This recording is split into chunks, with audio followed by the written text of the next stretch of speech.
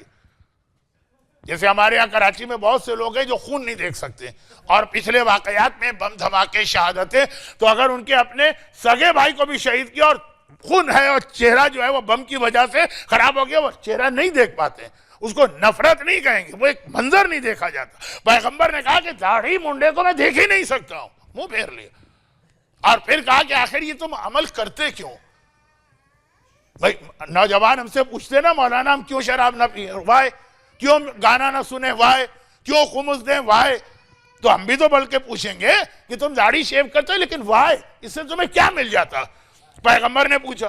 انہوں نے کہا بھائی یہ تو ہمارے بادشاہ کا حکم ہے، امرنا ربنا کسرا، ہمارے رب کسرا نے ہمیں حکم دیا۔ پیغمبر نے کہا ولیکن امرانی ربی، لیکن جو میرا رب ہے رب العالمین اس نے کہا ہے کہ داڑھی رکھو۔ تو یہ وہ واقعہ شہر بانوں سے متعلق ہے۔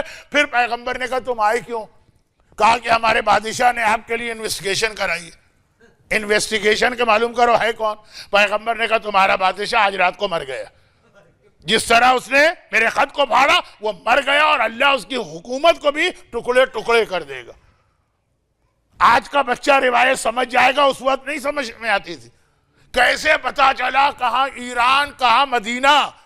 نہ ٹیلی فون ہے، نہ ٹیلی گرام ہے، نہ فیس بک ہے، نہ اسٹیٹس اپڈیٹس ہے، نہ واٹس اپ ہے، نہ ٹویٹر ہے، نہ کوئی میڈیا۔ 2 مہینے میں خبر آتی ہے پیغمبر نے کہا آج کی رات، لکھ لو، نوٹ کر لو، تاریخ کنفرم کر لینا، اور یاد رکھو اس نے میرے خط کو ٹکڑے ٹکڑے کیا۔ اللہم مزق ملکہ، اے خدا تو اس کے ملک کو ٹکڑے ٹکڑے کر دے۔ مولا نے کہا شہر بانو وہ بات یاد کر رہی ہے کہ میرے دادا نے پیغمبر کے خط کی توہین کی تھی، جس کے نتیجے میں آج اس کی بیٹیاں قیدی بنا کے لائی گئی۔ یہ والدین کی غلطیاں، والدین کی خوبیاں اور نیکیاں اولاد کو بناتی ہیں۔ والدین کی غلطیاں اولاد کی زندگی میں بعض اوقات بہت نیگیٹو ایفیکٹ لاتی ہیں۔ وہ نام وام سے نہیں کہ زینب نام نہ رکھو اور سکینہ نام نہ رکھو اور نرجس نام نہ رکھو اور سجاد نام نہ رکھو، یہ نہیں، اپنی غلطیاں۔ خیر، اب اس کے بعد عرب کے لوگوں نے کہا اچھا چلے مولا فارسی ہماری سمجھ میں نہیں آتی ہے، تو اب یہ آپ کس کو دیں گے؟ یہ تو قید ہو کے آئیں، کس کو دیں گے؟ پیغمبر نے کہا یاد رکھو بادشاہوں کی اور بہت ہی قابل احترام لوگوں کی بچیاں اگر قید ہو کے بھی آئیں تو کنیز نہیں ہوتی ہیں، وہ آزاد ہیں، اس کی مرضی جہاں یہ جانا چاہے۔ اور یہ کہے کہ مولا آگے بڑھے، شہر بانوں کے قریب پہنچے۔ اب یہ خسر اور بہو کا رشتہ ابھی بنا نہیں ہے، لیکن شاید بن بھی گیا اور شاید بنے گا۔ پیغمبر نے کہا بیٹی تو آزاد ہے، تیری مرضی، جہاں چاہے چلی جا، اور اگر چاہے تو مدینے میں شادی کر کے رہے۔ اگر شادی کرنا ہے تو یہ سارے لوگ تمہارے سامنے، چوائس تمہارا۔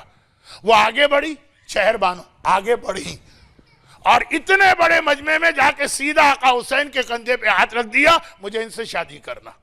مولا نے کہا ٹھیک ہے۔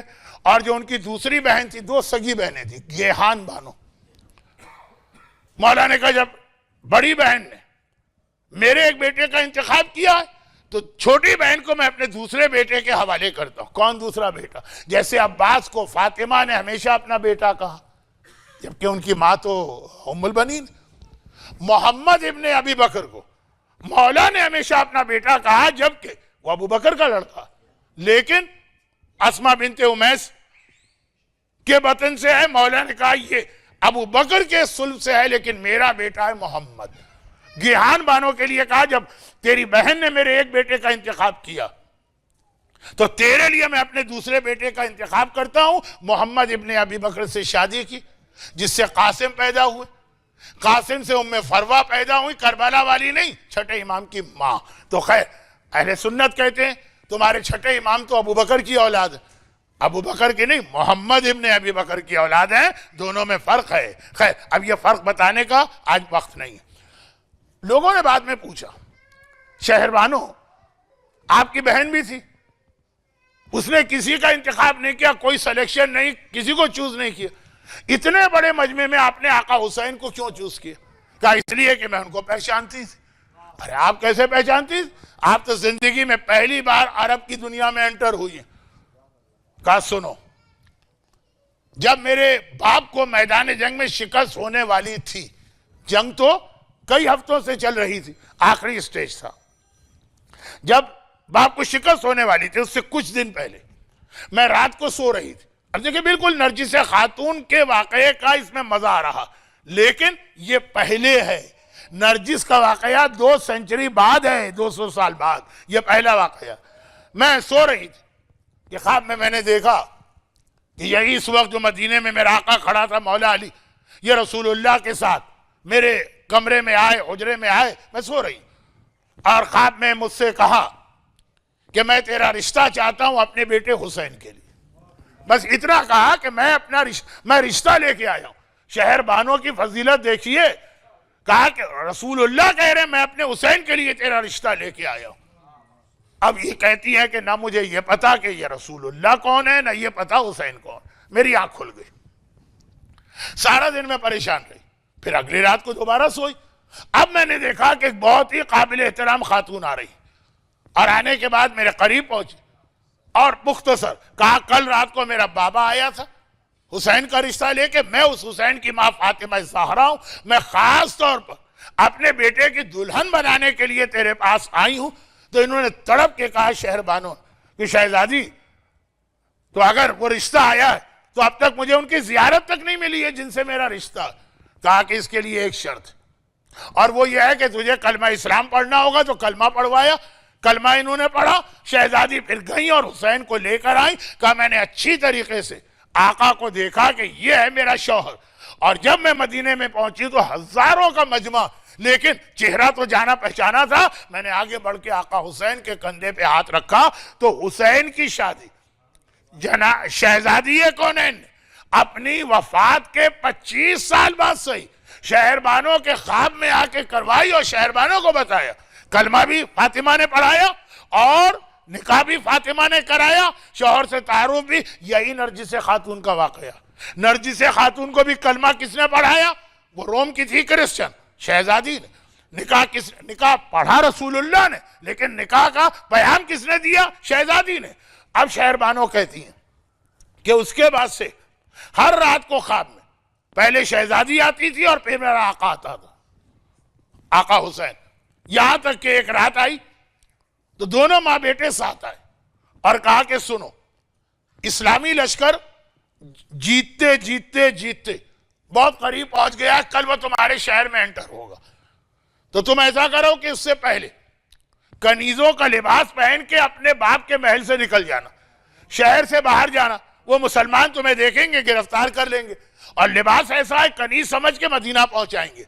چنانچہ شہزادی نے پوری پلاننگ کر کے مجھے دی، اور میں اپنی بہن اور کنیزوں کو لے کر جنگ ہونے سے پہلے میدان جنگ میں گرفتار ہو تو کنیز ہوتا، لیکن جو والنٹیئر ہی اپنی گرفتاری دے وہ کنیز نہیں بنتی ہے. میں اس سے پہلے ہی شہر سے نکلی، اسلامی لشکر نے گرفتار کیا، پھر مدینے آئی. باقی تو واقعہ تمہارے ساتھ ہے. تو ایک طرف تو اس واقعے سے یہ پتا چلا کہ شہزادی کو اپنی معصوم اولادوں کی شادیوں کی کتنی فکر ہے، اور یہ جملہ دونوں واقعات میں نرجس خاتون کے یہاں بھی یہی ہے اور شہربانوں کے یہاں بھی. شہزادی نے جب شادی کا پیام دیا اور ساری باتیں کی تو یہاں کہا تو میرے پوتے سجاد کی ماں بننے والی ہے، نرجس سے کہا تو میرے بیٹے امام زمانہ کی ماں بننے والی ہے. تو خود شہزادی کا اتنا اہم رول ہے اس شادی کے اندر.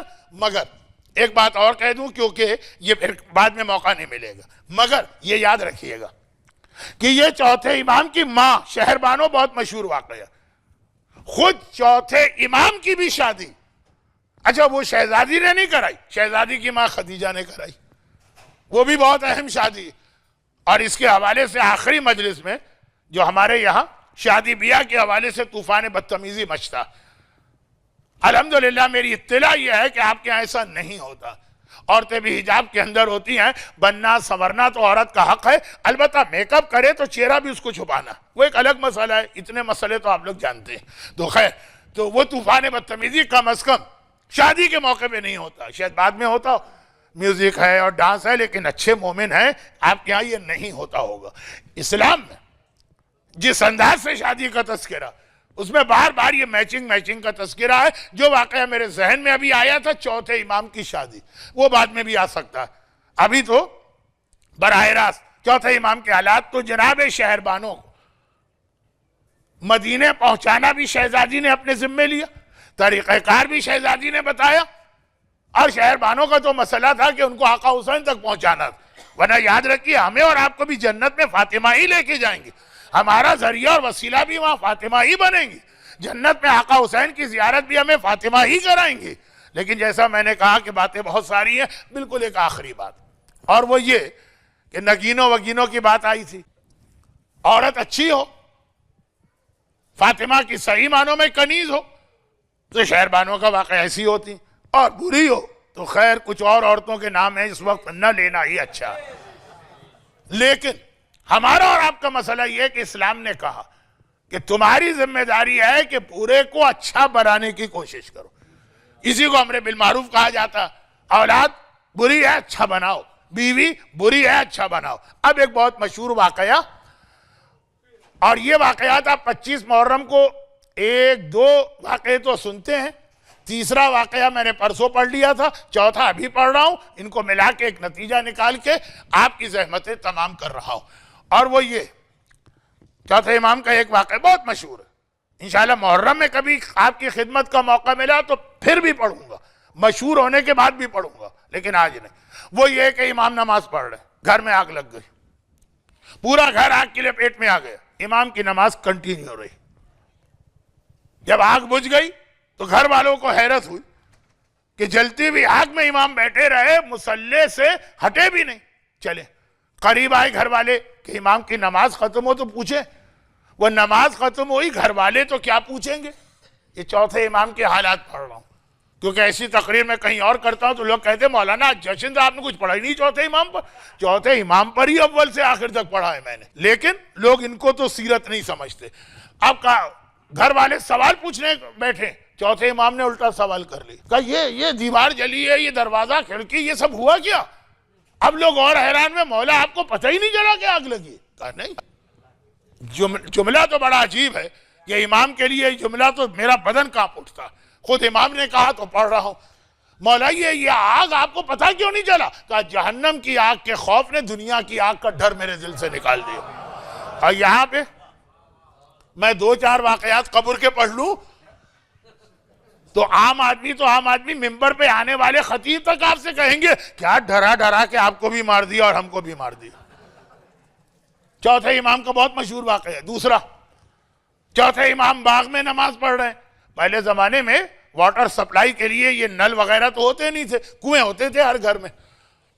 میرا بچپنا بھی جہاں گزرا ہم لوگ وہی کنویں سے پانی نکال کے گھر میں استعمال کرتے تھے. کنواں کھیلتے کھیلتے ایک بار 5ویں امام کنویں میں گر پڑے. اب 5ویں امام کی ماں، وہ کوئی معمولی شخصیت نہیں ہے، آقا حسن کی بیٹی ہے چنانچہ، لیکن ماں ہے، فریاد کرنے لگی. بار بار چوتھے امام کو پکار رہی. چوتھے امام نماز میں، نماز ختم کی. ایک مرتبہ دیکھا کہ میری بیوی کزن بھی ہے، فرسٹ امام حسن کی بیٹی، اور ساتھ میں بیوی بھی ہے، فریاد کر رہی ہے کہ میرا بیٹا کنویں میں گر گیا. چوتھے امام قریب آئے، ہاتھ بڑھایا، کنویں کا پانی اٹھا بلند ہوا یہاں تک کہ بالکل زمین کے لیول پر آیا. 5واں امام پانی پہ آرام سے بیٹھا ہے. ایک بار چوتھے نے 5ویں امام کو اٹھایا اور اپنی بیوی کی گود میں ڈالا اور ایک جملہ کہا کہ اگر میں خدا کی طرف سے توجہ ہٹا لیتا تو خدا میری اولاد کی طرف سے توجہ ہٹا لیتا، یہ میرا بیٹا مر جاتا. میں نے ادھر توجہ دی تو اس نے ادھر توجہ دی. نماز کی اہمیت کو سمجھے. آپ کے کتنے مسئلے تو یہ نماز ادا کر دے گی. کوئی دعا، تعویذ، فعال وغیرہ کے لیے آپ کو بھاگنے کی ضرورت نہیں ہے. یہی نماز آپ کے کتنے پرابلم سالو کرے گی. لیکن فی الحال تو آپ کا پرابلم ہے کہ میں ممبر سے کیسے اتروں، وہ بھی انشاءاللہ. بس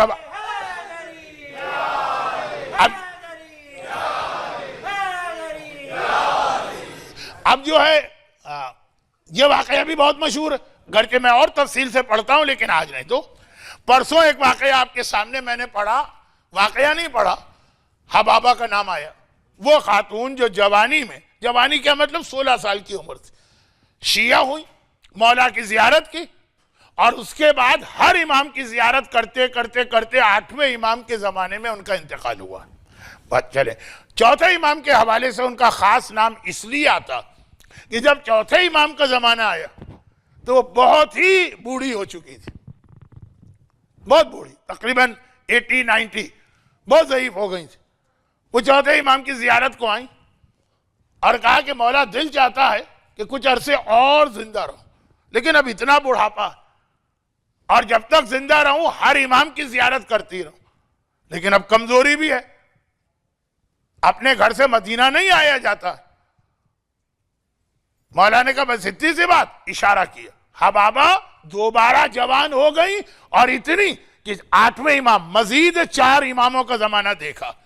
چوتھے امام کا ایک واقعہ، 3، آئیے چوتھا سب سے مشہور واقعہ۔ پہلے 2 واقعات تو وہ لوگ نہیں پڑھتے ممبر سے جو نماز وغیرہ کے ذکر کو برا سمجھتے کہ ممبر پہ نہیں ہونا چاہیے، مگر یہ واقعہ تو ہر ایک پڑھتا۔ چوتھا وہ یہ ہے کہ بلخ ایک شہر ہے رشیا میں، وہاں سے ایک مومن ہر سال حج کے لیے آتا تھا، اور حج پر آئے گا تو مدینے بھی آئے گا تو چوتھے امام کی زیارت کرتا کئی سال۔ اب کئی سال گزر گئے، ایک دفعہ جو اپنے گھر گیا تو بیوی تو وہیں تھی، تو پوچھا حج کیا؟ ہاں کیا۔ ویسے ہی جیسے ہر سال ہوتا مدینے میں اپنے آقا اور مولا کی زیارت بھی کی۔ وہ عورت کہنے لگی یہ کیسا تیرا آقا اور مولا ہے کہ تو اتنے سالوں سے اتنا لمبا سفر طے کر کے جاتا، اس نے آج تک تجھے کوئی تحفہ ایک رومال تک نہیں دیا۔ چوتھے امام کے حوالے سے وہ کمپلین کر رہی۔ اب اگر میں کہوں کہ بھئی اتنے سالوں سے یہ آ رہا ہوں آج تک کسی نے مجھے ایک چاکلیٹ بھی نہیں دی ہے، تو وہ انہوں نے کہا کہ وہ خاتون کہنے لگی یہ اس نے طلب نہیں ہے، یعنی میں نے کچھ مانگا نہیں ہے، میں کہہ رہا ہوں کہ یہ ایک نیچر ہے آدمی کی، کچھ نہیں دیا۔ کہا خبردار چپ ہو جا، وہ میرا آقا ہے، وہ میرا مولا ہے، وہ میرا سید ہے، وہ میرا سردار، مجھے اس کی بات ماننا۔ اور وہ امام ہر چیز سن لیتے ہیں۔ خیر بات ختم۔ نیکسٹ ایئر پھر گیا یہ حج پر، اور جب پہنچا، ہاں وہ واقعہ تو بہت مشہور ہے، اگر آپ کو زبانی یاد ہے تو میں یہاں چھوڑ بھی سکتا ہوں، لیکن اب اتنا پڑھ لیا تو 2 جملے اور مجھے پڑھنے دیجئے۔ تو اب جب وہ گیا کچھ امام نے کوئی بات نہیں کی، اب کھانے کا وقت آیا، کھانا کھایا، اور اس کے بعد وہ برتن لایا گیا ہاتھ دھونے کے لیے، کنٹینر جو ہم اردو میں لوٹا کہتے ہیں، وہ آیا پانی تاکہ ہاتھ دھوئے جائیں۔ امام نے وہ کنٹینر اٹھا کے اس کے ہاتھ دھلانا چاہے، گھبرا گیا، مولا آپ میرے آقا، آپ میرے مولا، آپ میرے امام، آپ میرے سید، آپ میرے سردار، گستاخی ہے۔ کہا کہ نہیں، اس وقت تو میرا مہمان، اور مہمان کی عزت کرنا گھر والے کی ذمہ داری، وہاں یہ رتبے نہیں دیکھے جاتے، تو مہمان ہے، ہاتھ دھو۔ اس نے ہاتھ دھو۔ امام نے کہا کہ تمہارے ہاتھ دھو رہے ہو کیا نظر آ رہا ہے؟ کہا مولا پانی۔ کہا دیکھو یہ پانی، اب جو دیکھا تو یاقوت سرخ، تڑپ کے کہا مولا یہ تو یاقوت ہے۔ امام نے دوبارہ پانی ڈالا، کہا اب کیا نظر آ رہا؟ اب جو اس نے دیکھا مولا یہ زمرد سبز ہے۔ اب یہ بڑے مشکل عربی لفظ ہیں، یاقوت کی خوبی اگر ریڈ کلر کا ہو، زمرد کی خوبی اگر وہ گرین کلر کا ہو۔ مولا امام نے کہا اب دیکھ کیا نظر آ رہا ہے؟ تیسری بار دیکھا، تڑپ کے کہا مولا یہ تو سفید موتی ہے، موتی سفید ہوتا ہے۔ پورا اتنی دیر میں 3 بار ہاتھ دھلایا، وہ پورا تشت بھر گیا۔ امام نے کہا یہ سب لے جا۔ مولا کس لیے؟ کہا وہ تیری بیوی نے کمپلین کی تھی نا لاسٹ ایئر، وہاں بلخ کہاں بہت دور، یہ اس کو جا کے دے دے۔ اب وہ واقعہ آپ کا سنا ہوا ہے، کیونکہ میں نے ابھی پڑھا نہیں کہ آپ نے دوہرا دیا۔ عام طور پہ ایسے موقع پہ میں وہیں پہ مجلس روک دیتا ہوں کہ بھئی جو چیز آپ کو معلوم ہے کیوں ٹائم ویسٹ کروں، لیکن اب یہ چونکہ بالکل آخری واقعہ تھا اس لیے میں نے اپنی عادت کے خلاف پھر بھی کنٹینیو رکھا اپنا بیان۔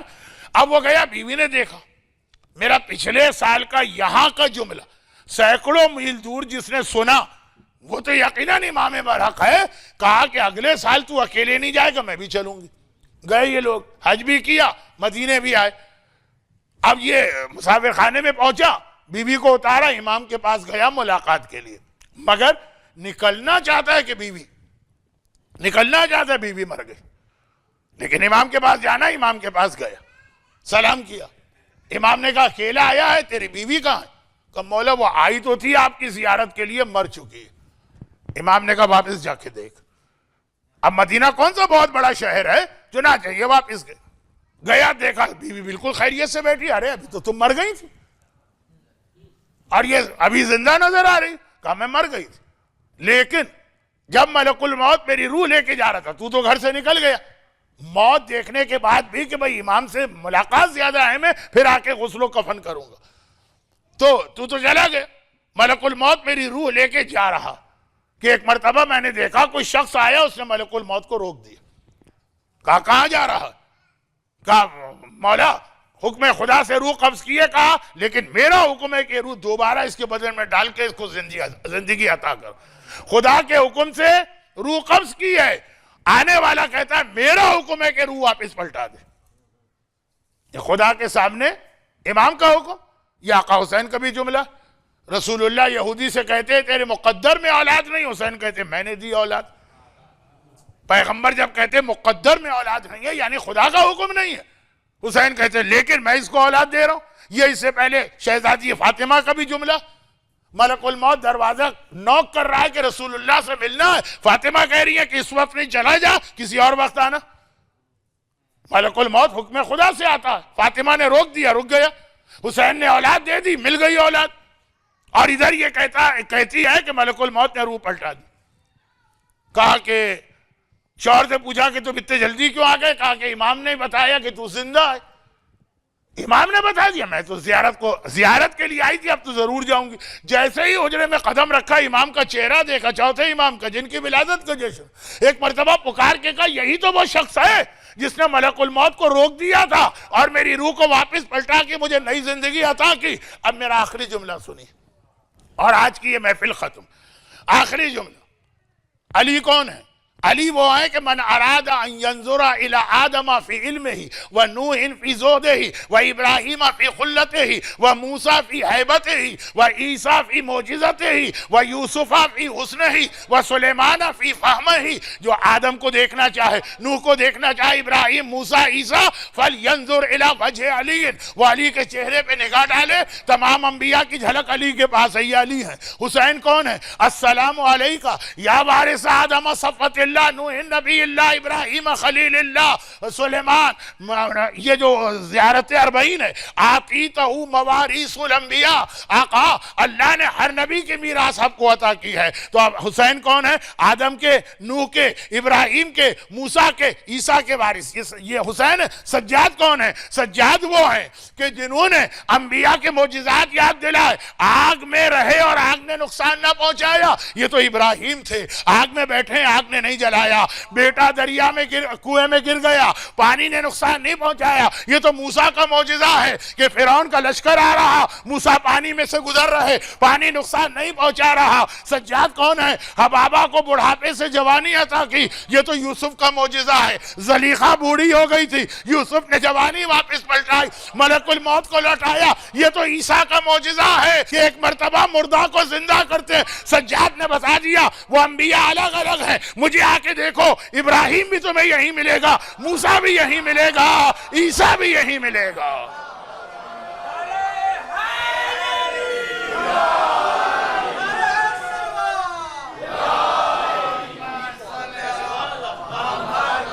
ہم خالی سمجھ رہے ہیں کہ سجاد کے فضائل یہ ہے کہ روتے رہے, نہیں, تمام انبیاء کے معجزے سجاد میں جمع ہوئے. تمام انبیاء کی میراث حسین کے پاس آئی, تمام انبیاء کے معجزے سجاد میں جمع ہوئے ہیں. تو جب ایسا امام ہے تو اسی کے وسیلے سے دعا کریں کہ خدا بندہ تجھے واسطہ میرے مظلوم آقا سید الساجدین کا کہ ان کے چاہنے والوں اور ماننے والوں کو دنیا اور آخرت کے ہر غم و پریشانی سے محفوظ فرما.